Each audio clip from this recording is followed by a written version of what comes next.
Okay, good morning, everyone. I am Adam Millard Ball, and I'm the director of the UCLA Institute of Transportation Studies.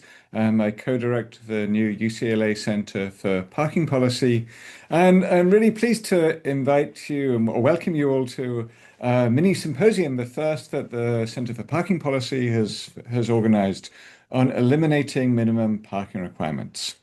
So please, I'd love to get a sense of who is here. Drop a note about who you are in the chat where you're joining from, and please contact Claudia Bustamante via private message in the chat if you have any technical problems. So some brief ground rules for today because we are going to be recording.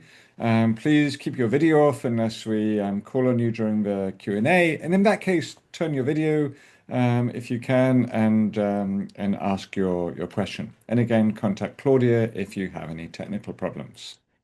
We will also have automated captions if you into many different languages, and that's in the Zoom bar on the bottom. Click on Show Captions and you can translate them if you want. I also wanted to acknowledge the Gabrielino Tongva people as the traditional land caretakers of the LA Basin, where we're hosting this Zoom, and the Southern Channel Islands. And as a land grant institution here at UCLA, we pay our respects to our ancestors, elders, and relatives, past, present, and emerging. This is 100 years of, actually, before I say 100 years, I'd like to thank our sponsors for the Arrowhead Symposium, of which this is an offshoot, so the AAA of Southern California, and also Association of Bay Area Governments and MTC in the Bay Area and WSP. And it's great to see all these introductions in the chat. They're going faster than I can read, but please keep them going. Now you can have translated captions. So there's captions, but there's also translated ones. Um, and this is 100 years. It's hard to believe, but we've been doing translation research at UCLA for 100 years now, on and off. And we started before we were known as UCLA, when we were the southern branch of the University of California, and we were working on streets and parking and issues that are still very current today. And you can find more about 100 years at its.ucla.edu/100 years. We'll put the link in the chat. Newer this year is the UCLA Center for Parking Policy, which we founded and with the late and dearly missed Donald Shoup, who I'm sure many of you knew or worked with or inspired with. He passed away sadly earlier this year, but he did have a really big hand in getting this center up and running. We're grateful to Arnold Ventures for support in starting the center, but also from many of you.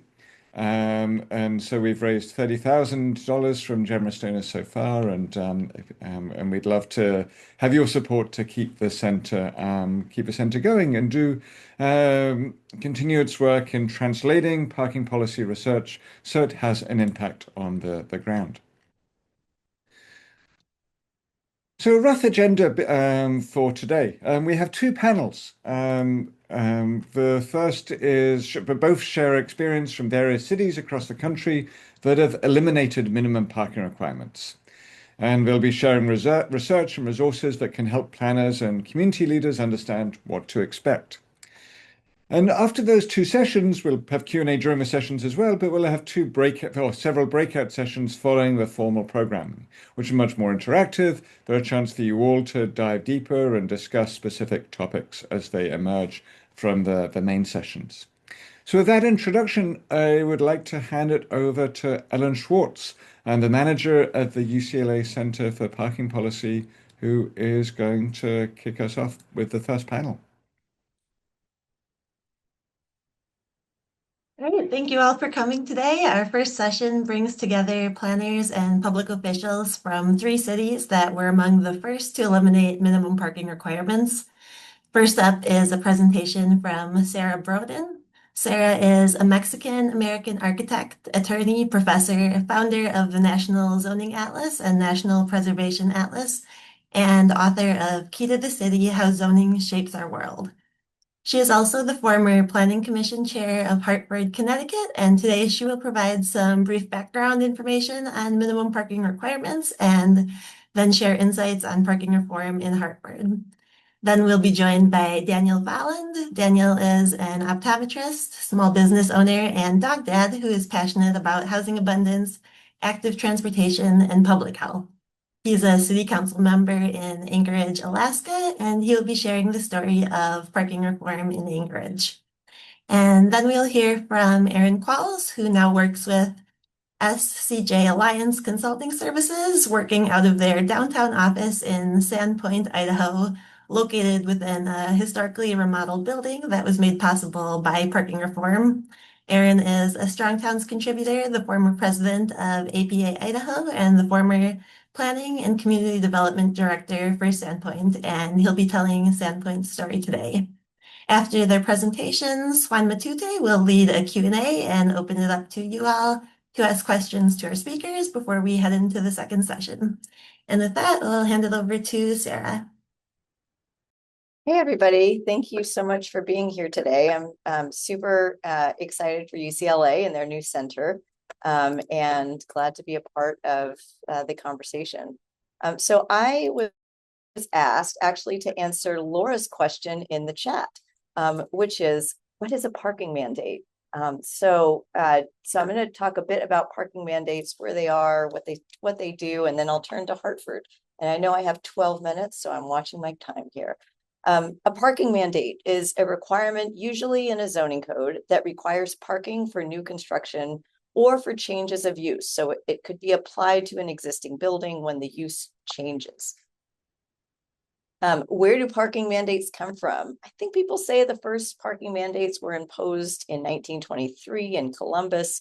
In 1930, the Institute of Transportation Engineers, which now is seen as the model or the Bible, produces a Bible of parking mandates, was formed.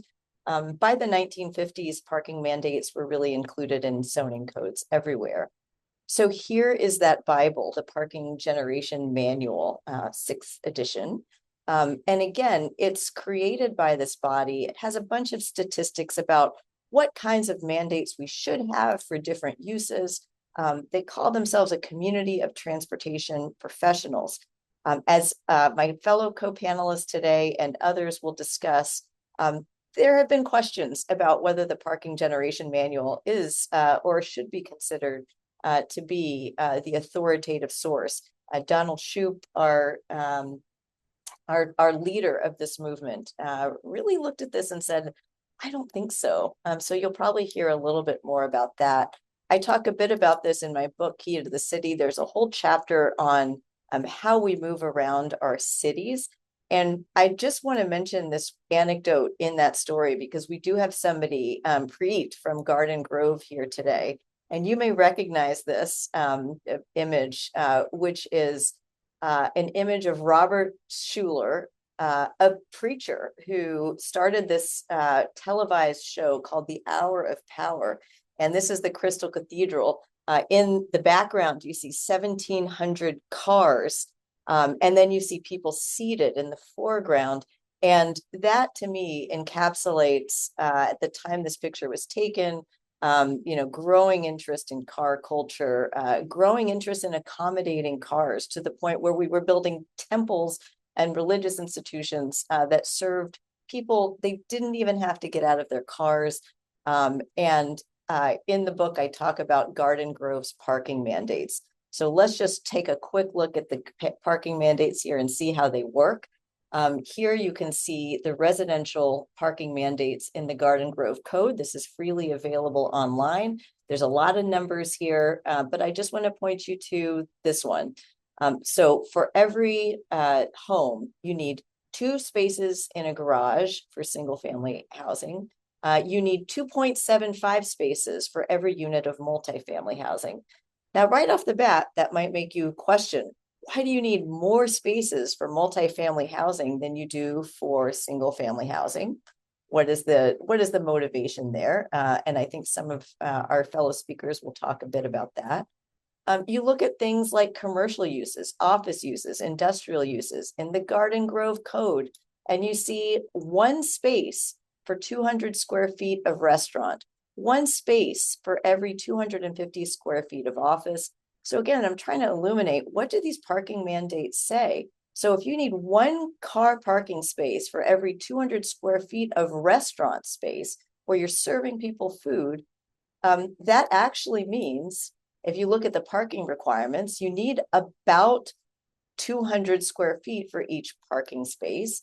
If you add in drive aisles, Garden Grove, like countless cities across the country, says that businesses need to provide more space for cars than for people.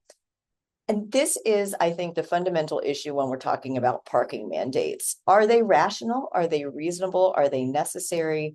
There are questions. In fact, there's not only questions, but there's research. So what have parking mandates done?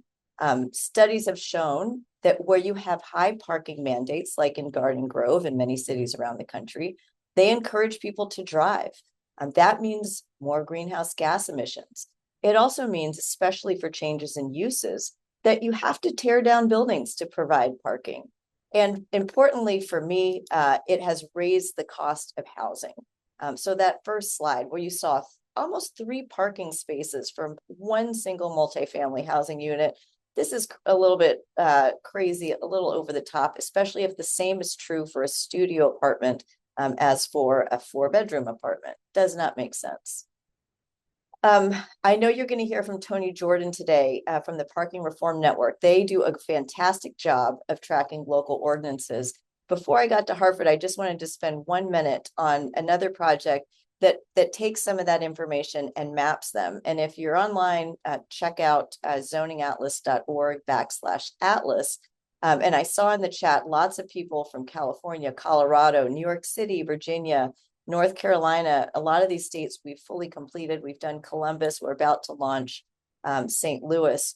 If you go to that site, you'll see this map, which is a map of zoning across the country. Everywhere that's purple and gray are places we've analyzed. Now, our focus is residential development, but just zooming into California using the Zoom to feature on the left, zooming into LA, you can see we've analyzed all the zoning in LA, a whole bunch of jurisdictions.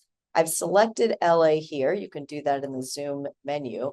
And I'm going to click to the next slide, which just shows on the top left how we map. So basically the purples are areas where residential housing is allowed. And for parking folks in this room, if you want to see how your community zones and you don't know right off the bat, you go to our map. This is showing a filter, show me where people can build single family housing. At the bottom of that list, there's a filter that says, show me where people can build housing without parking mandates. It's basically all white because across the LA region where UCLA is based, of course, there are parking mandates for every residential use. If you are in one of those areas that I rattled off, Seattle also as well, state of Virginia, we've completely done. Check out your town and you can see where the parking mandates are. And if we need to make an update, definitely send it over to us. Just for kicks, I've picked Garden Grove. There's not a single inch of Garden Grove where you can build a house without parking. All right. So with that short intro to those topics, I just want to turn to, this is 90% of land in the New York and the LA Metro has a parking mandate. You can get these stats on your own. You can also get data visualization. But I do want to turn to Hartford, where you can see at the bottom right, according to our map, this jurisdiction doesn't have parking mandates. You can build all kinds of housing in the city without having a single parking space. It's important for context. So I served as planning and zoning chair there for 7 years to understand how residents move around. So it's a capital city. It's a very urbanized city, a city founded in 1635.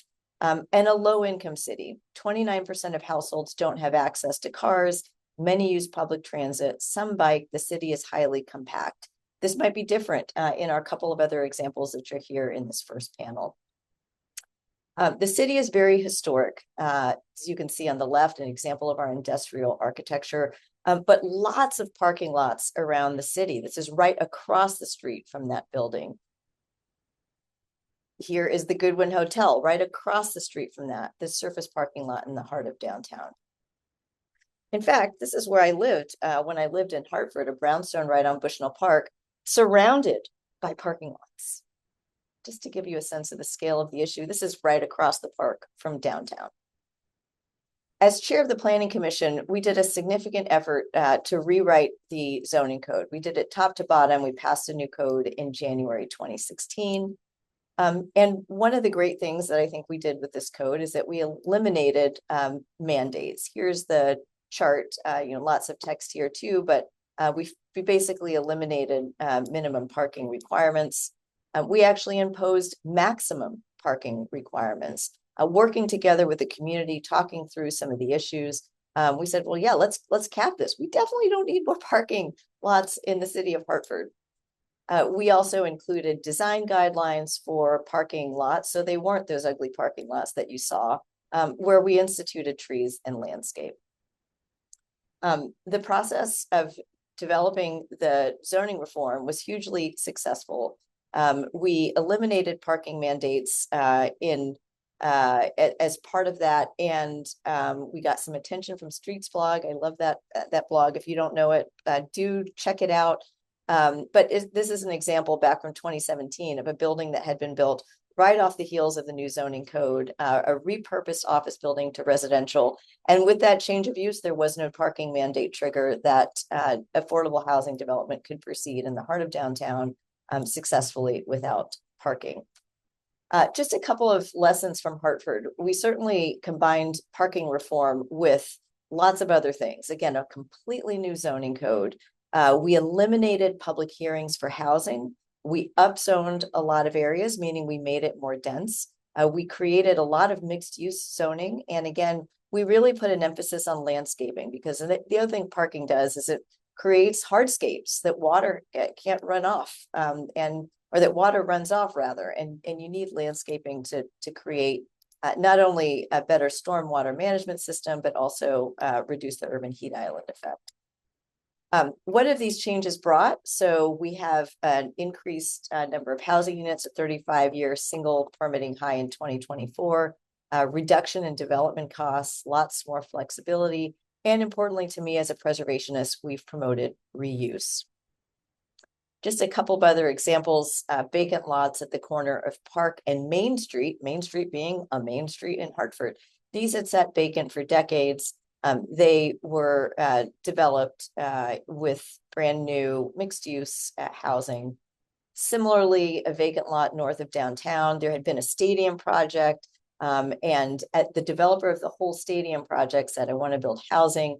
This housing was made as of right, and you can see Duncan Park in the background there. And hundreds of housing units have been built around the stadium thanks to our new zoning code.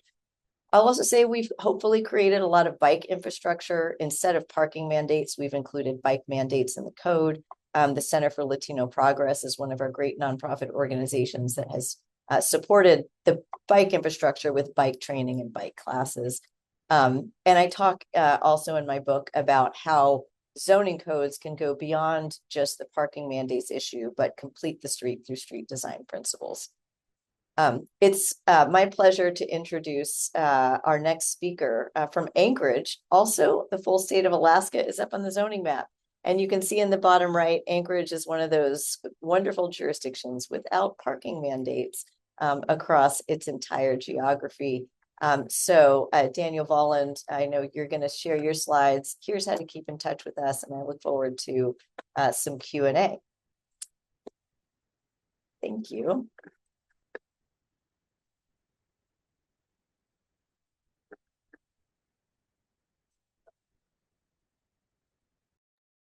Am I going now?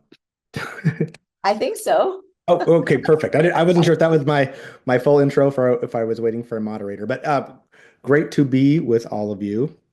I really appreciate the invitation, and it's very encouraging to see these examples of what's happening in other cities. But yes, I'm Daniel Voland. I'm on the Anchorage Assembly, all the way up here in Anchorage, Alaska. And I'll go ahead and share my screen now, if that's okay. And I'm going to put it on presenter view, even though I know it's not maybe it's a lot of text going on, but I have some notes here that I don't want to miss.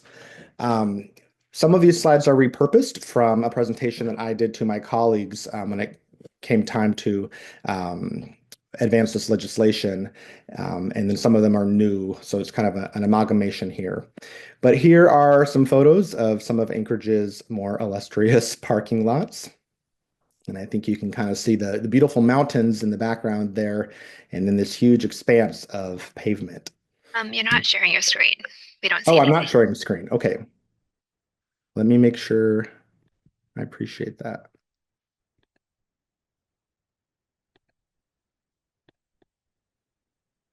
Can you guys see it now? Yes. That works. Yes, we see it. Perfect. Okay. So here's our illustrious Anchorage parking lots. Again, mountains in the back and then big expanse of pavement in the foreground there. And here's another. So we looked at examples of what other cities had done. In 2015, Fayetteville was the first city to end commercial parking minimums citywide. An article was written about that that I just thought was really interesting.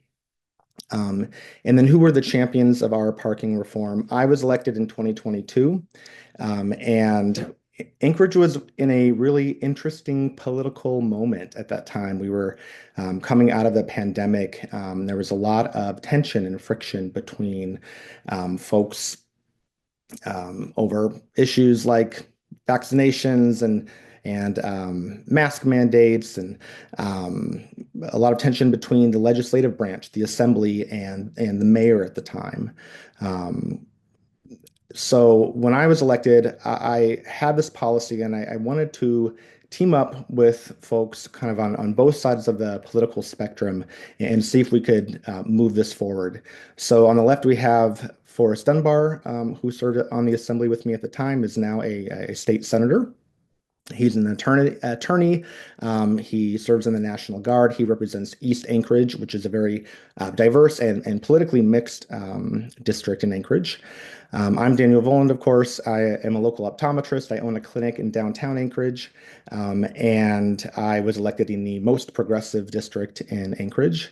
And then on the right, we have Kevin Cross, who represents Eagle River, which is kind of the most the red district in Anchorage. Kevin served on the planning board. He's a realtor, also a small business owner, and he is a libertarian guy. His vantage point approaching this was, let people do what they want on their private property. And then we also have some behind the scenes champions that I totally have to acknowledge. On the left is Christine Bonnell. She's our former long range planning manager, now retired. But when she knew that I wanted to do this, to repeal parking minimums citywide in Anchorage, she formed a working group and brought some people to the table and essentially created a venue for a very collaborative process. I didn't do a slide about this, but at the time, what the planning department had brought forward was a very complicated ordinance that mapped out different areas of the city and made developers do all of these various trade-offs in order to reduce their number of parking spaces provided. And it kind of created this weird math equation, very complicated, added pages and pages to Title 21, which is our zoning code here in Anchorage. And so Christine facilitated that process, and we were able to radically simplify the outcome. In the middle, Anna Brawley joined that working group process. Anna is now elected to the assembly, so I get to serve with her. She's my colleague, but at the time, she was just a local community planner. She's done a lot of work in other Alaskan communities as well, and then recently got to be on the cover of Planning magazine when her and I worked together to end single family zoning in most of Anchorage. And then on the right, Amanda Moser, she was a real good community advocate. In fact, she was the first one who approached me with some of these policies and told me who Donald Shoup was. And she was the former director of the Anchorage Downtown Partnership. And now she works for the municipality in our Office of Management and Budget. So anyway, it really takes a community, and you have to build broad coalitions, I think, to do a reform of this magnitude. So of course, we looked at what other cities had done. Parking reform was a research for us. And in particular, we wanted to highlight some winter cities who in some form or another had repealed some of their parking requirements or reformed some of their parking requirements. This was a slide that I thought was pretty funny to present on, there's a lot of ridiculous, non-rational use types when it comes to specifying how many spaces are provided, how many parking spaces. So before we did our reform, if you were a bowling alley in Anchorage, you had to have 4 parking spots for every 1 bowling lane. It's like, who made that up, right? So these were some truths that we wanted to be grounded in. Number one, the removal of parking minimums does not mean that your city is coming through and removing all of the existing parking. And also that builders, developers, and business owners, they would not be prohibited from including as much parking as they wanted. And then right-of-way and street maintenance concerns are separate issues. And in fact, when we got rid of parking minimums here, the Assembly also, we appropriated a study on right-of-way management and parking management and best practices in snow removal. And we budgeted $1 million for that. And one of the pieces that was broken out recently is that parking management portion, and that is underway. Our policy goals were we wanted to make it more affordable to build housing. Anchorage, like many cities, has a housing crisis, as well as commercial development. We want to give designers and developers more flexibility. We wanted to simplify our local zoning code, Title 21, encourage adaptive reuse of vacant properties, and prioritize the creation of connected spaces over empty swaths of pavement. We wrote an op-ed in support of this reform, and Kevin from Eagle River, the conservative, he had this great line about how we were exchanging the splendor of Alaska for asphalt by building these huge parking lots. And then, of course, accommodating active transportation. We looked at some examples. This is in Portland, Oregon. The building on the left side, Reedway Place, affordable housing, built in 2004. Woody Guthrie on the right, built in 2016. And that was after parking minimums were waived for residential near transit if it included subsidized housing. And you can see a lot more residential units were provided with less parking having to be prioritized. So we liked looking at that example. And then on the adaptive reuse piece, we did some case studies on buildings that were sitting vacant in Anchorage. So we have Johnson Tire here, and we have this concept, okay, well, what if you did this mixed use redevelopment and had a market and residences and a brew pub? And we calculated you would have needed 294 parking spaces for that. This is another building on the left here that was sitting vacant in the Spenard neighborhood. And there was a concept at one time from a developer to repurpose it as a food hall. But when they bought the building, they realized they didn't have enough parking spaces to be able to do that. They would have needed 146.25 parking spots, which is much larger than the existing lot that came with the building when they purchased it. And of course, here's our classic Strode. This is the type of development that we don't want to continue to repeat here in Anchorage. So what did our legislation do? We eliminated parking minimums citywide. We actually increased the ADA parking ratios when parking is provided. So you can see here, essentially we doubled them. So when a developer decided to include parking, we increased the ADA ratio, how many ADA compliant spots you have to provide. And the reason we did that is I met with a gal named Christy and her husband. Christy she's a former Miss Wheelchair Alaska. And they talked about, with larger developments like Fred Meyer or Walmart here in Alaska, if they were to reduce their parking spots for the broader population, it might not have a huge impact to me or to you. But if you are essentially reducing the ADA spots, Anchorage it's a hard place to live. We have a lot of issues with not great infrastructure for walkability, accessibility, and then particularly in the winter, our sidewalks get snowed over. So some of our folks with mobility impairments, they are dependent on car travel or other forms of transit. But we just wanted to make sure that we were honoring that population and listening when we did this legislation. We also required bicycle parking. So again, trying to really encourage active transportation. So here are some examples of things that have been done after our parking reform. When we removed parking minimums, here's a bakery in Airport Heights. They had sort of a well-loved, you can't see it in the picture on the left, but that's the building as it previously was. There's a little lawn in the back, a little garden area that people really like. And when we removed parking minimums, after that, they decided to remodel. They added a coffee shop. You can see they tripled in size, and they were able to do that because they reduced their parking spaces, and they were also able to keep the green space in the back that people really love. This is the Barrett Inn. This was an ARPA appropriation that the Assembly made during coming out of COVID, receiving ARPA money. We recognized we have to do something about housing, and so we worked with the Anchorage Affordable Housing and Land Trust to give them a direct grant and convert hotels into housing. And so the Barrett Inn has 96 units. This would not have been allowed under our code previously. It would have been allowed for it to be a hotel use type, but not for a residential use type. Glacier City Center is a mixed use development in Girdwood, which is sort of our ski resort part of our town in South Anchorage. They were able to reduce their on-site parking area from 40 to 14 spaces, and that allowed them to expand their commercial space footprint. They're also going to be including 10 townhouse-style residential units in this development, so that's pretty exciting. A Mexican restaurant recently that remodeled in South Anchorage, they were able to do a phased development. They didn't have to have as large of a parking lot because of this reform, and so they could remodel their location and welcome customers as quickly as possible.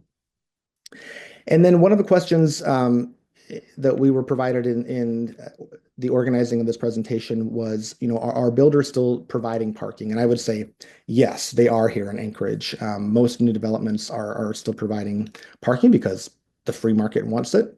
And developers realize that. And these are some comments that we received, the planning department received and shared with me after this reform. And I think it speaks to, they're seeing a lot of flexibility in how they can do these layouts and configurations. And they're seeing positive benefits in snow storage and landscaping requirements. So again, that flexibility that we wanted to help create for developers, I think really is playing out in our community. So yeah, that is my presentation. I'll go ahead and stop sharing. But again, appreciate the opportunity to be part of this conversation.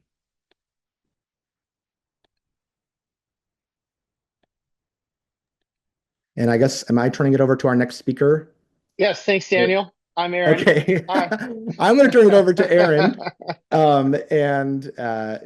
Yeah, I'm excited to hear what you've been working on. So yeah, go ahead and take it away, Aaron. Okay, let me just share my screen here real quick.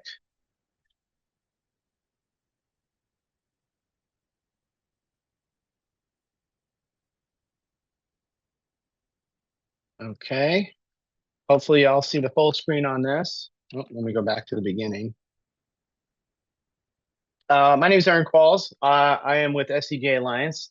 I'm originally from California. I've been in Sandpoint, Idaho for about 20 years. And as we've heard about, parking ordinances are one of the most underestimated ordinances a city can have, and can have long range effects on historic preservation, walkability, housing, and economic vitality. So in Sandpoint, Idaho, back in 2009, and that's a picture of our downtown. Hopefully you can all see this. I got a message. A large development came in, and buildings were demolished, small businesses were kicked out, for surface parking, and the city started to ask questions. By the way, this is where Sandpoint is in Idaho. It's pretty far from Iowa. We get that confusion a lot. We're between Washington State and Montana, about 60 miles south of Canada, so way up there in the panhandle of Idaho, on Idaho's largest lake, Lake Pend Oreille. And this is how it all started. This is this large bank building that required 218 spaces. They only wanted to provide about 110. So the city said, that's okay. You can just pay us $700,000 in lieu parking fees, and you can build your building. Well, being bankers, they figured out a better idea. Across the street, you can see the rectangle there, directly across from the bank on the left. They purchased this property and knocked down 3 local businesses and made it all parking. And the city council at the time started to scratch their heads. And also at the same time, everybody's favorite taco joint wanted to expand a little bit. You can see the expansion there in yellow. And they required 7 spaces to do that. This is in the core of our historic downtown. Downtown that wasn't built by clever zoning codes or clever city planning, but by lumberjacks. And they built it because that's how people built cities for thousands of years. They built them for people. And that's what makes the downtown worth visiting, worth experiencing. And so again, questions started to be asked. And by the way, the planners at the time, and I have to credit our current mayor, Jeremy Grimm, and also council member at the time, John Reuter, who's now a Strongtown's board member, for leading this reconsideration. And as it happens, about that same time, the city was revising its comprehensive plan. And I mention this because your comprehensive plan, the policies and the goals and the vision is really what should drive your implementation efforts. Now, as a lot of people on this call probably know, you generally find a lot of consensus when you come up with a vision and general goals. But when you get down to implementation actions and how to implement that vision, that's when the debate happens. And that's what we all found back in 2009. And as it happens, Dr. Shoup published his first book, High Cost of Free Parking, only a few years later. And planners looked at this and council considered this in full as we started to rethink this long-term paradigm of off-street parking requirements in our downtown. Worried that everything we held dear about our downtown was starting to get demolished piece by piece. Here's an analysis that we like to do for comprehensive plans at our firm, and it's one that I know Strongtowns has been a big advocate for, and I think it was originally created by Urban 3, who we're working with on a plan now. This is a value per acre analysis, and it's almost like miles per gallon for cities, particularly in small towns in Idaho, where all your sales tax pretty much goes to the state. It's the property tax and the improvement values that really maintain streets and get the lawn mowed and pay for police, fire, and schools, et cetera. So what this shows is that, even the newer developments like the Walmarts and the grocery stores, they are sometimes 1/10 of the value per acre that your humble Larson's downtown, my favorite family-owned place to go get Carhartts, in a small, 2 or 3 story building, generates on a per acre basis. So it's an important consideration that we've started thinking about with baseline analysis and with parking regulation considerations.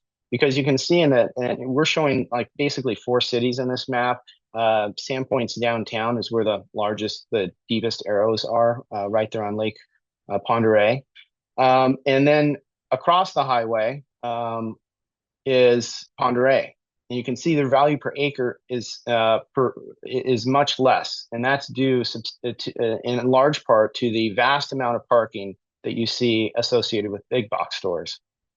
Another analysis we did that I did back about 2018 when we started to question this again and take it maybe further, and I'll go into that in just a minute, is looking at, well, geez, in 10 years, have we had a parkopolis?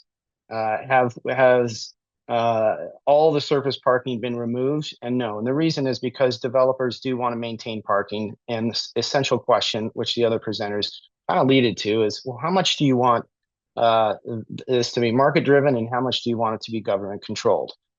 And so we started to we looked at, well, what's happened since we deregulated parking, which was very controversial at the time in 2009. And I'll provide a couple of examples here. On the left, you see what was an old furniture store became a mixed-use building with a winery and a restaurant, and then offices above. They got a Idaho Smart Growth Award in 2015. It was a beautiful historic remodel, and created a lot of vibrancy and a very important corner in our downtown.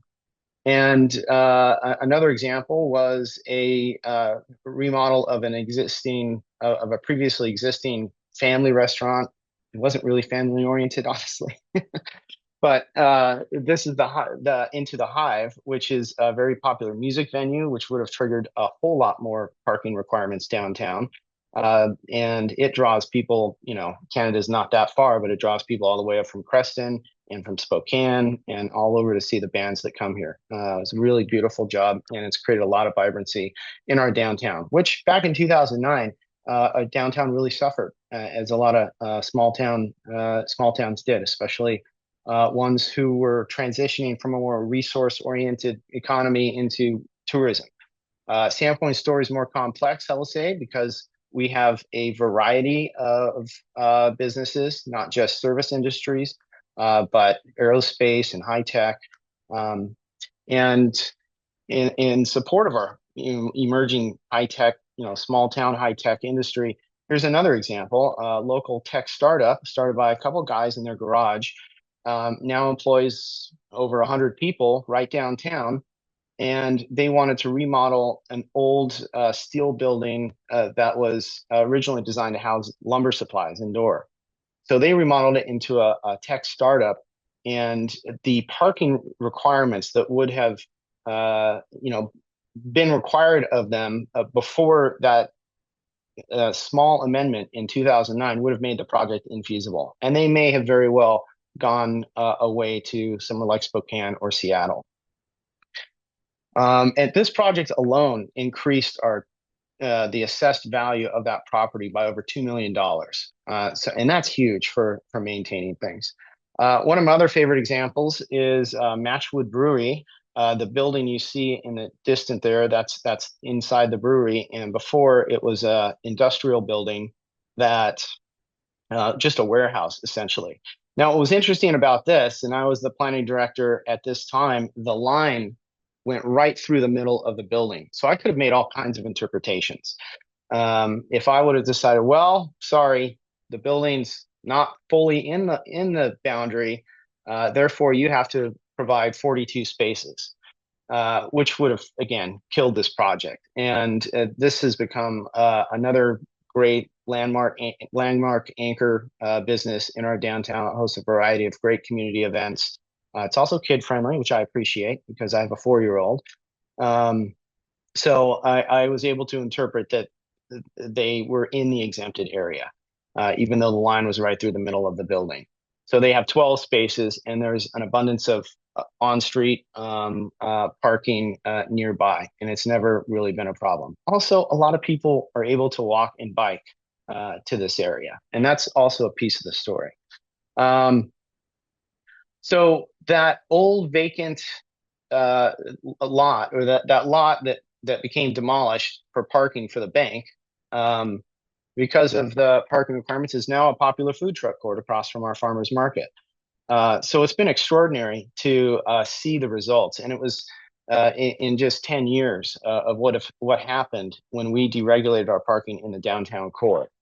Fast forward to about 2018, and Mickey and Duffy of McDuff's Brewery came into my office and asked, hey, we think we want to buy the old library building and remodel it historically and put our brewery in there. I said, boy, you guys got a problem.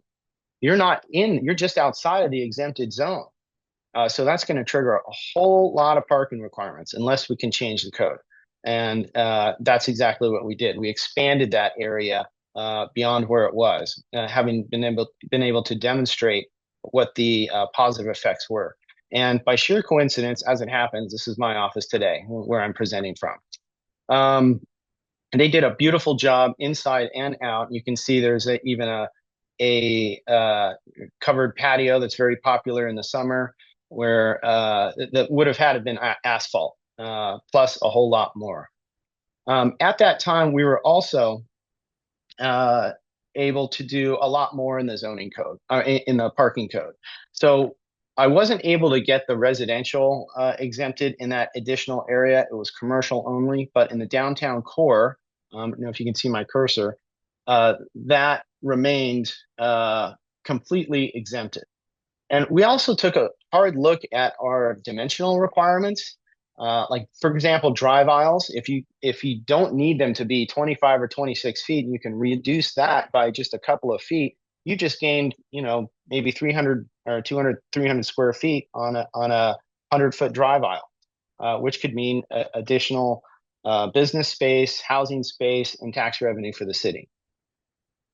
There was a lot of other provisions that we put in there as well. Now, any great story has a twist to it, and the twist is fairly recent, where this is one of two buildings that have been proposed downtown, doing exactly what the code intended for it to do, which was to provide additional housing types. And we hadn't had a whole lot of housing proposed. It was, some new development, a lot of remodels. But here is a building proposed currently and approved that with an additional phase of it will have up to 87 units. Small apartments, high efficiency. And I can tell you there's some service industry employers here that are very excited about this because it means their employees can live in town. But the community reacted. And because of that, the pendulum swung a little bit the other way. And this only happened a couple of months ago. And so what the planners decided to do, given the community pushback on this proposed development, no one's seen really the effects of parking yet. It's really, I will say it's based on a lot of fear.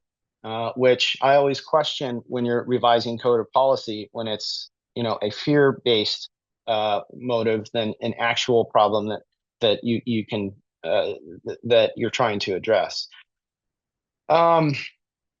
So they now require one parking space per 1,000 square feet, which does take a portion of a provision of Donald Shoup's book. Where Dr. Shoup said that after a certain amount of units, you can maybe require it based on a square footage basis in order to encourage smaller, more efficiency units. But there wasn't a cap after that. It's just 1,000 per unit, which I think is a little troubling, only for a couple of reasons. One is that there's a lot of older buildings downtown with space on the second floor that could be housing, and that's very hard to do because of fire code and building code issues on an existing building. And it just became a lot harder with the trigger of parking requirements and in lieu fees, which increased from 10,000 now up to 20,000. So this would have required 27 spaces and may not have been the project feasible. And to their credit, the planners also considered parking meters downtown. And I know Dr. Shoup talked a lot about parking meters versus the other invention of the turn of the century, which is the off-street parking requirements, which we've already heard about. And unfortunately, that didn't go well with local businesses. In fact, the brewery owners downstairs talked to me about it and said, well, isn't that a good thing we're not having parking meters? I said, not so fast. How often do you want your employees going to shuffle around on a 2-hour time limit And you really think someone who's going to buy a $6 pint and a $20 cheeseburger isn't willing to drop $1 into a parking meter? And why would you want your employees taking up those spaces? I take up that space when I park here and not ride my bike and I will, because there's a financial disincentive not to. Um, so, I'll end on another Donald Shoup picture, and probably my favorite quote, that, when it comes to parking, rational people quickly become emotional and staunch conservatives turned into ardent communists. A lot of great quotes from Dr. Shoup, and it's a real honor to be here today. And I will leave on a slide here with some resources that have helped me through these journeys with Sandpoint and other communities, and turn it, I think, over to Juan. Are you going to direct some Q&A? Yes. Hi, I'm Juan Matute, Deputy Director of the Institute of Transportation Studies here at UCLA. And we do have just one question in the chat, and in the interest of time, I'll read it and have you respond. Was there a need to work with your respective cities to provide increase or improve public transportation? And if so, how did that go? For Hartford, we have a pretty strong public transit system, so that wasn't necessarily an issue in our case. It might have been in the other cities. In Sandpoint or Anchorage? We do have a local bus system, the Spot Bus. It's a joint through MOU and funding from all 4 cities, and that has really helped. Okay. Especially when housing prices have gone up and folks have to live a little bit farther away from Sandpoint, a neighboring city, and they have a way to get into the city. Mm-hmm. Yeah, then I mentioned in my presentation, we funded that study to really look at right-of-way management and examine things like parking benefit districts. Could that work here in Anchorage, as well as snow removal? And we are trying to expand our transit ridership here in Anchorage. Our bus system is called People Mover. A few months ago, the Assembly made ridership free for 18 and under on People Mover. And we're actually going to be passing our budget tonight. It's a very busy day for me today. We take up our budget this evening at our regular Assembly meeting. And I will be bringing forward an amendment with 2 of my colleagues to add an extra fare-free day for seniors 65 and up. Okay. Thank you for that. And I'll remind our attendees that we will be having some of our speakers will be joining in the breakout sessions later. We are running a little bit behind, so in the interest of time, we're going to move on to the next session. Really appreciate Aaron, Sarah, and Daniel for joining us today in this first mini symposium for our Parking Policy Center, rather. Thanks, guys. Yeah.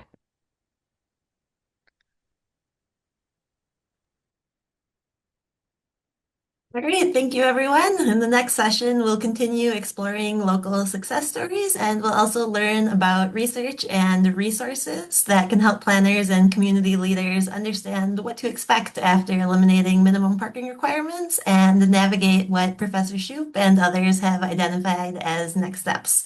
We will hear from our 3 speakers, and then we'll open it up for audience Q&A.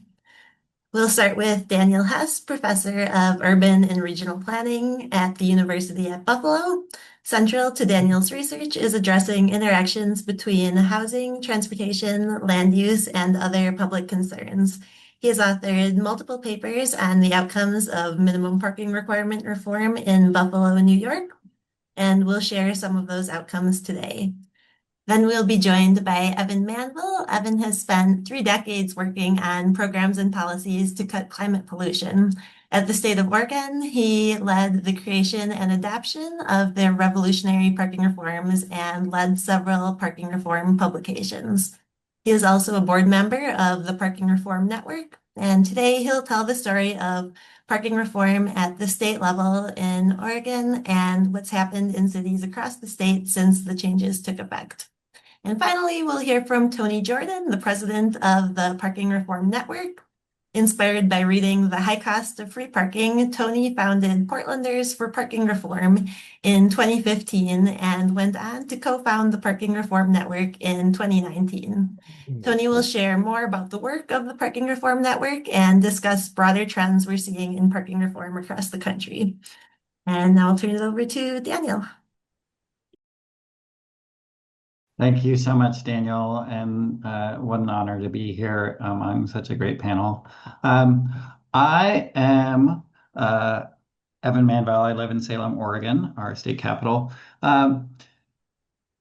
And I am not going to go too far into our history in Oregon. I'm just going to start the story of repealing parking mandates in 1859.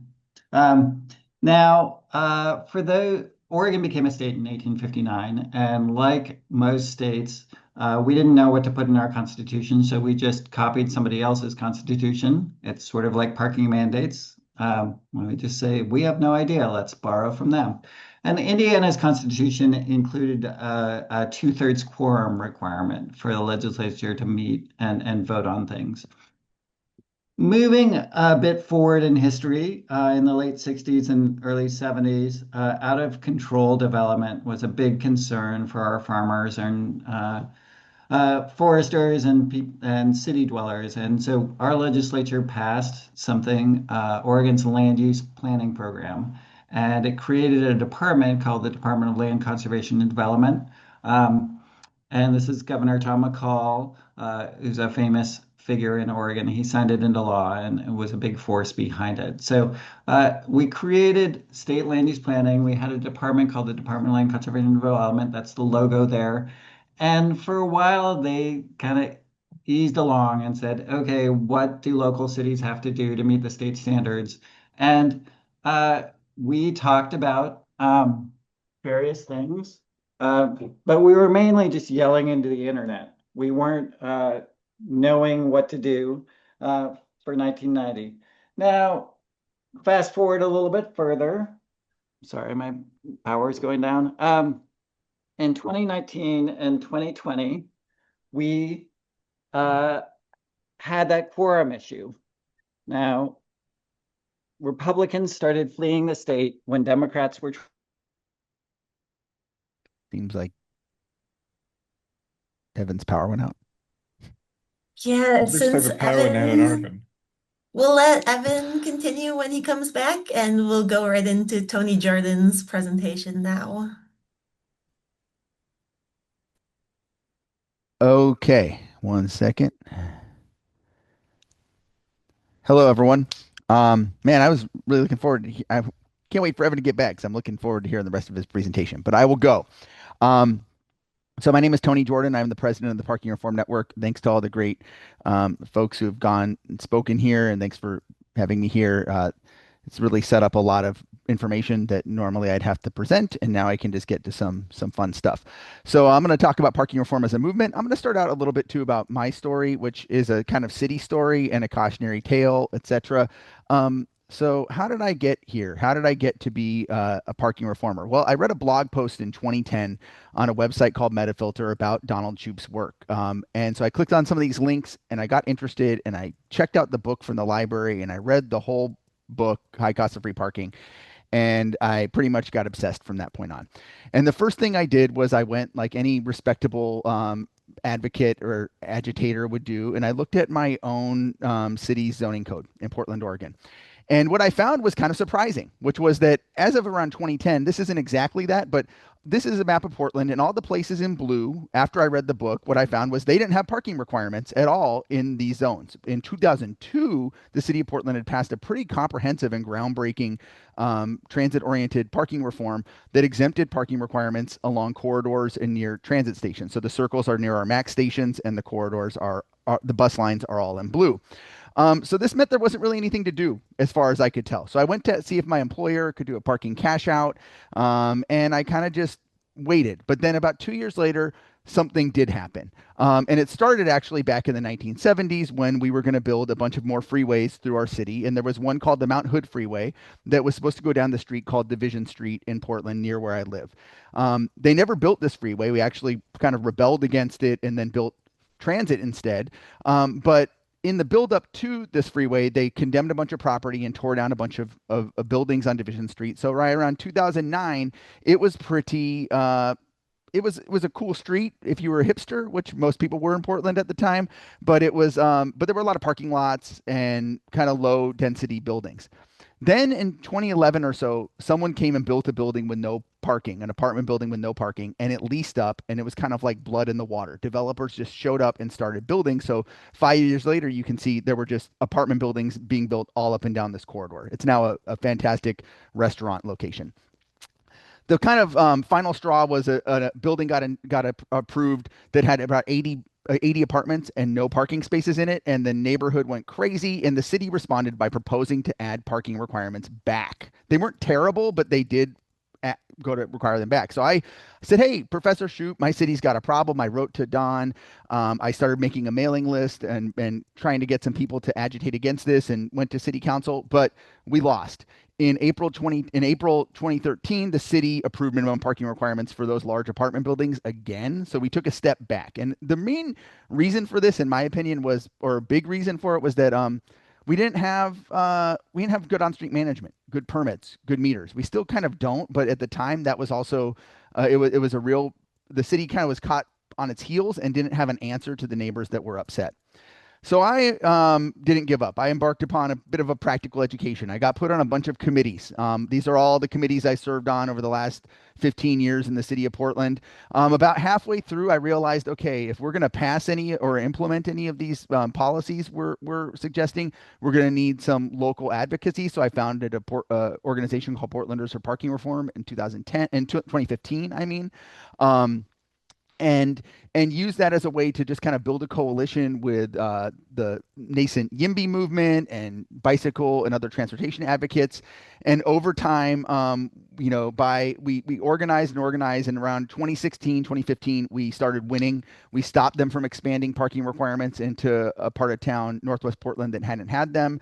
And then in 2016, we really actually started the reversal of parking mandates. And to this point, Portland, and when Evan comes back, you'll hear much of the state of Oregon is free of the scourge of parking requirements.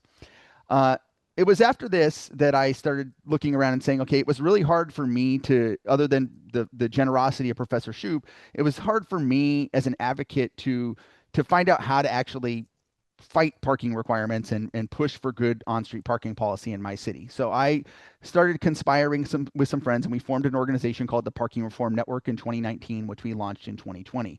This is a national nonprofit, and our focus is really to educate the public and policymakers around the impact of parking policy across the whole range of issues that they impact, and to work with local partners and advocates to accelerate these reforms. So we have a bunch of activities I'm going to go through because I do think you will, if you're interested in parking reform and you haven't heard about us, or if you know someone who is, you'll want to refer us. So the first thing we do is we are a community and we try to make things fun. Parking is considered, I think, wrongly to be a kind of, weird, wonky zone, third rail issue, but it's not. It's actually really funny. It's really it's really interesting. The people who are involved in it are great. So we try to, make it popular. We have good merchandise. We throw good parties. We try to bring some bright colors and make this not just an academic or kind of backroom kind of deal. We have a mailing list with thousands of people on it with a weekly newsletter, and we use this to celebrate news, to share information, to just raise the salience of parking reform among our members and the general public, and get the information out there in a way that leads to more activity happening. We have a webinar series that we do several events a month, and these range everywhere from school transportation to parking in God's backyard, feminism and parking reform, innovations in curb management. We also work a lot with the folks who do Parking Day to integrate some more messaging and information around parking reform into that event. We have a database on our parking reform map with over 4,200 records, thanks to a super volunteer, of reform across the whole world. This includes cities that have gotten rid of all their mandates and cities that have reduced them. We started adding parking benefit districts, and we plan to add more on-street management to this as well. We have maps like Daniel showed and other folks have showed of We've mapped at least 100 cities downtowns to show how much of their land use is used for parking, which is very effective in convincing people that there's a problem and showing them just how bad the problem is. We also work with advocates. We worked with folks in Connecticut to map every city's downtown in the state of Connecticut. You'll hear a little bit more about that in a minute.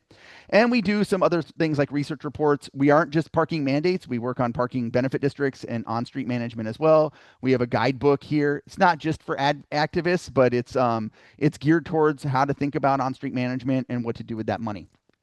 And then finally, we do just outreach. I go around and I give talks like this to city council members, to community groups, to whoever will have me basically, and point out that parking and parking mandates are expensive, wasteful, and arbitrary. People don't know that parking costs a lot of money. They don't know that it costs tens of thousands of dollars a space, and they don't know that tens of thousands of dollars leads to hundreds of dollars in rent. They don't know that parking takes up a ton of space. They don't know that 2 parking spaces take up the same space as an apartment. They don't know how stupid these rules are and how hilarious they are. This is a small town in Georgia. They have 2 different parking requirements for helicopters, heliport and helistop. And the joke I always use as a dad is, what's the difference? Hell if I know. It is happening. We're making great progress. In 2020, when we launched, there were at least 18 North American cities. We still keep finding occasional ones from time to time. Sam is looking at every city in the United States, basically. But there were basically only 18 North American cities with no parking requirements. As of last week, there's at least 113. So this is growing dramatically. It's happening. There's statewide reforms that are also happening. There's at least 10 U.S. states with substantial reforms. California AB 2097, Oregon's reforms, which everyone will get back to, and there's more on the way. In 2025 alone, there were several notable bills. Connecticut has twice passed residential parking reforms that would basically eliminate parking requirements for residents in the whole state. We're hoping that the governor signs that this week. Washington and Montana passed bills that capped mandates and exempted certain uses. Illinois had a bill that was similar to California's transit-oriented bill. And there's a bill alive in North Carolina right now, HB 369, that might pass, that hopefully will pass the Senate in April, that will eliminate parking requirements statewide. And that passed their House unanimously. And it was introduced by the Catawba River Keepers on a water quality basis, which is really interesting. Just to mention, parking management is still the next challenge. We've figured out kind of how to move on the mandates, but getting cities to actually manage their curbs is a little harder. I do think cities should mind their own business when it comes to parking. Stop telling developers and entrepreneurs and tenants and customers how much parking they need, and instead manage their curbs with pricing and use that money to improve mobility through parking benefit districts. So that's what we're working on. We'd love to have you join us. We're a pretty big community, so if you haven't heard of us, hit our website up and become a member if you can. Thanks.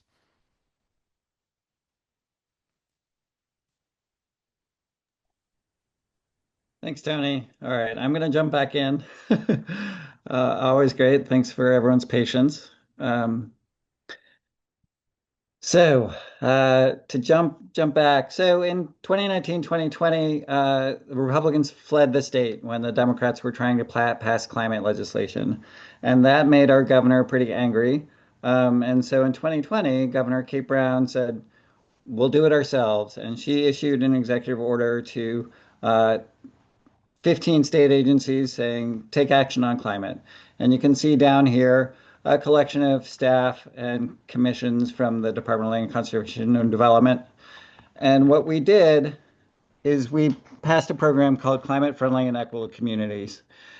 And it's broad ranging, dealt with zoning, dealt with transportation planning, dealt with other things. On parking, it was kind of our opportunity as a department to say, what do we want? Let's deal with EV charging. Let's deal with large parking lots, make them have trees and walkability. Let's provide provisions for covering parking with solar panels as an option, inspired by Dr. Shoup's idea. And this program applied to most Oregonians, our 8 largest metro areas in that map there. But the big thing it did, beyond some of those things on the edge, is it reformed parking mandates in the state. And it said, we're not going to have parking mandates near good transit. And that was inspired in part by the King County studies on what really drives parking demand. And transit frequency is a big driver and factor in predicting how much parking there'll be demand. So we said no mandates near transit. Also for equity uses like childcare, small units, affordable housing, facilities for disabled folks, that sort of thing. Cities, if you're in one of those metro areas, you can't have mandates there. Now, when you map where those transit corridors are, all the cities, there were 48 cities this applied to, ended up with something like this, where most of the city had no mandates. Some cities, it was up to 95% of them, but we really just ended up having this situation. And we applied the transit frequency, and we said it's the best transit in your community as long as it's once per hour. So even some communities that have really bad transit, it was their best transit, and that covered most of their community. So um, it was a pretty strong standard. Now we said for those cities, we like beyond those transit corridors and those equity uses, you have three options for the areas outside of those transit corridors. One, you can just repeal mandates citywide and you'll be done. That's the easy, quick option to implement. Or options 2 and 3. Option 2, you can do some pricing stuff like unbundling. Option 3, you can repeal more mandates for more residential uses, commercial uses, industrial uses, et cetera, et cetera, et cetera, et cetera, as well as doing something to manage on-street parking. So we gave cities that option, and pretty much everyone, their staff were like, hey, let's just repeal mandates. That's so much easier than doing all that other work and having complications. So we have around 24 cities in Oregon now that have no mandates. And you can kind of see them by population here, what all the cities did. So pretty much everyone said, let's get rid of this. There are a couple of communities under 5,000 as well that also have no mandates. But that was really the direction folks took. So after cities repealed those mandates or applied the state standards directly, which repealed them, we've really seen a lot of creative development come through, and you're really having some trouble tracking all the anecdotes and tracking it all down. But I was getting calls from developers being like, really don't have to build. It's like, yeah, it's totally up to you. So there's some pictures here with some examples.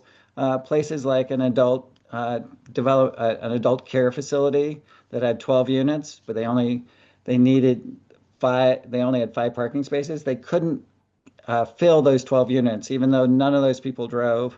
So after our reforms, they were now able to use all 12 units. Apartment complexes that were kind of taken off the boards showed back up.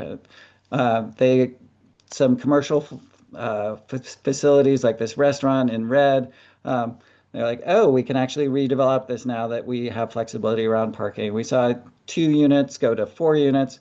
This picture of a video arcade is somebody who wanted to start serving beer, but that would have kicked him into a different zoning requirement and a bunch more parking, tens of thousands of dollars after our reforms. He could just start serving beer. So lots of positive reforms pretty quickly.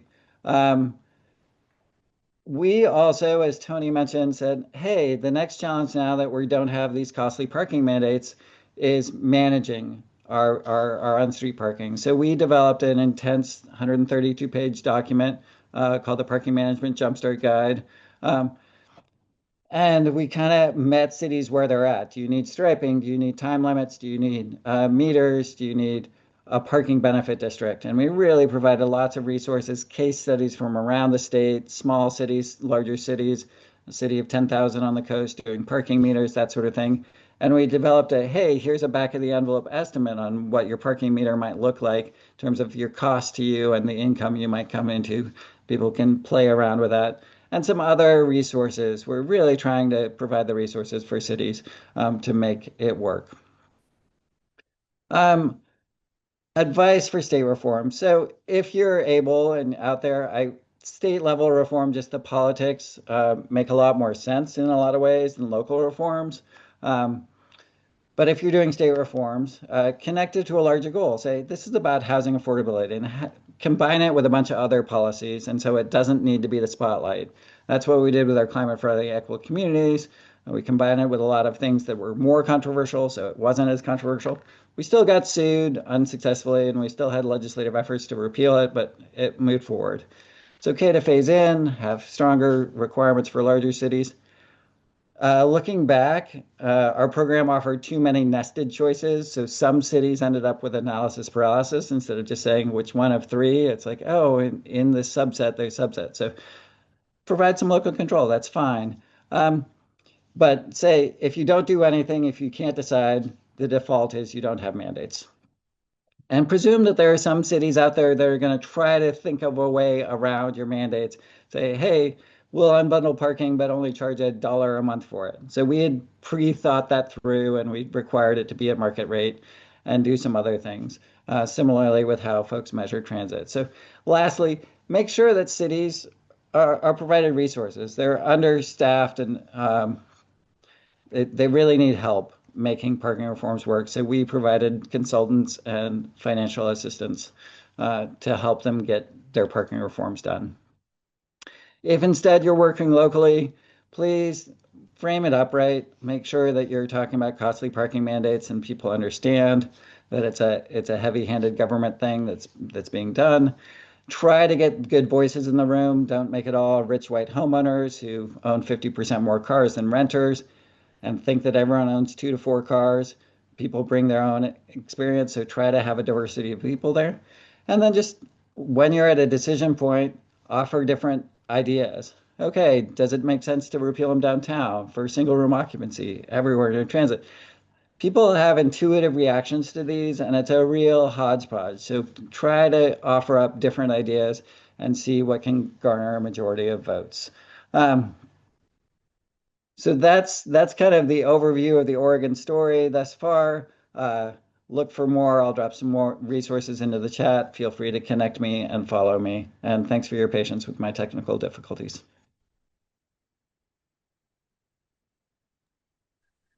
Thank you, Evan. And panelists, we do have a few questions. The first from Stuart Chesler. Stuart, are you able to ask your question?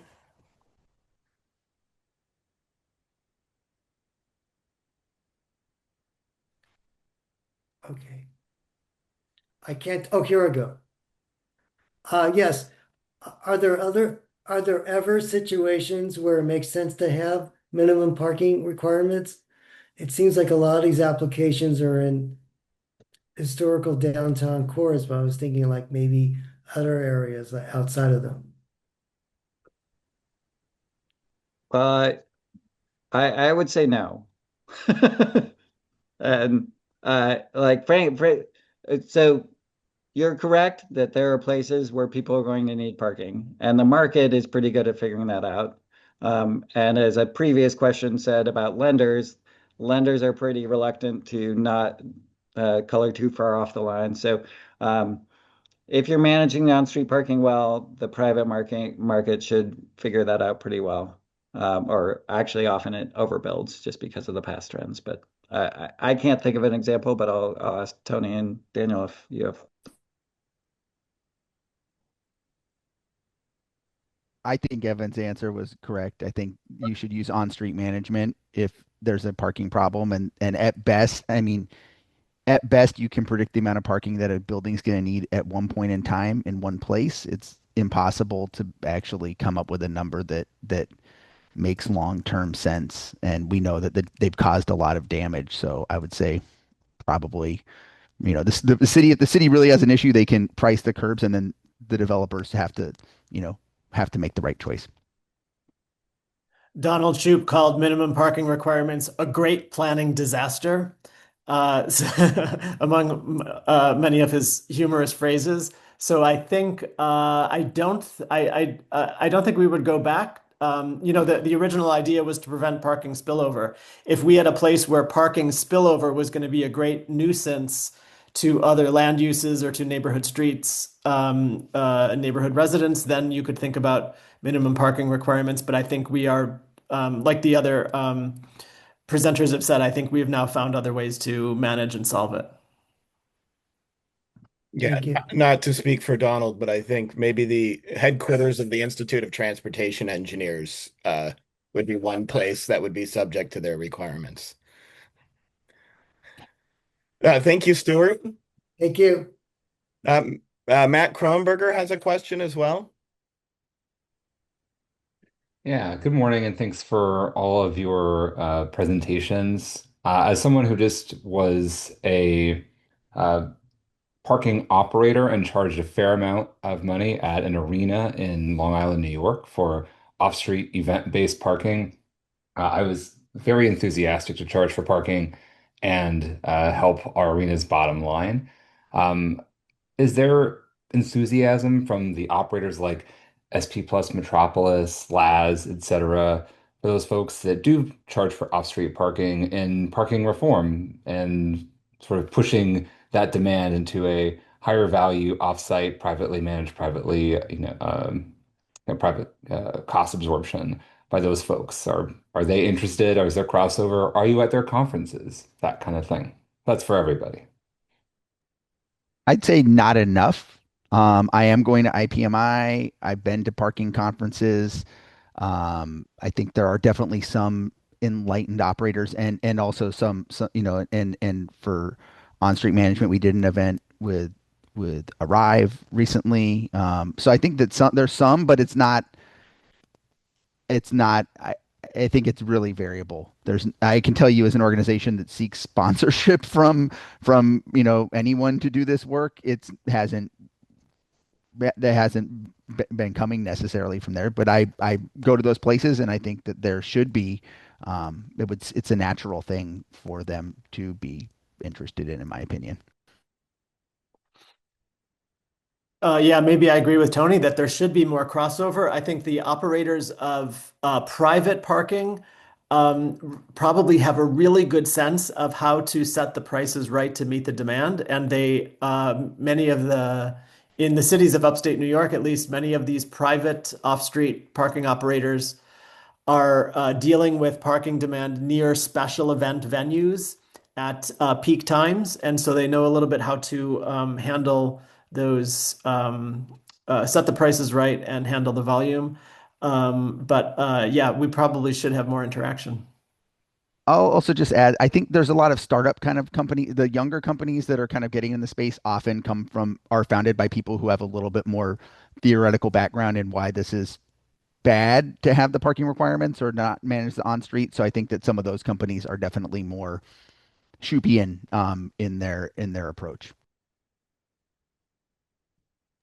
Okay. Thank you for that. And we have time for one last question before I turn it over to Mike Manville. It was addressed in the chat partially, but I just was wondering if there are any thoughts on the nexus between parking requirements and financing, and whether there are case studies or research that can help with the financial services industry with underwriting loans, because I've heard this anecdotally and then from others who have studied the problem that um, when parking requirements are removed as a constraint, sometimes there are still private financial services barriers to reducing parking. Any thoughts on this? Yeah, so I can jump in. I think I saw that question go by in the chat, and I was thinking about in the context of Buffalo. So in Buffalo, when the minimum parking requirements were taken away, it doesn't mean that somebody can't still build a parking lot. So that was a big message that we had to get across publicly, is it doesn't mean parking is going away. Developers can still build parking, small, medium, or large parking lots. They just are not required to. And in fact, there were no parking maximums in Buffalo, so it didn't stop a developer from building a very large parking lot. So the person who asked the question is absolutely right that we have developers, but then we have funders behind the scenes, funders and banks that are also looking at projects to make sure that they are feasible, that they are going to return a profit, that they're not going to suffer from having customers not get there. So they have their own formulas and ways of reviewing projects to make sure that they're going to be worth putting some money behind. So the way that the parking system now works in Buffalo, anybody who's building a development can still build a parking lot. So if they want to keep their funders happy, they can do so. In a separate project that I didn't mention today, I did interview developers and bankers about their reactions to the project, the project of removing minimum parking requirements in Buffalo. And there were vastly different perspectives on minimum parking requirements and land use interactions and sustainable transport and ethics in planning and transport from the developers. So it was quite fascinating to see these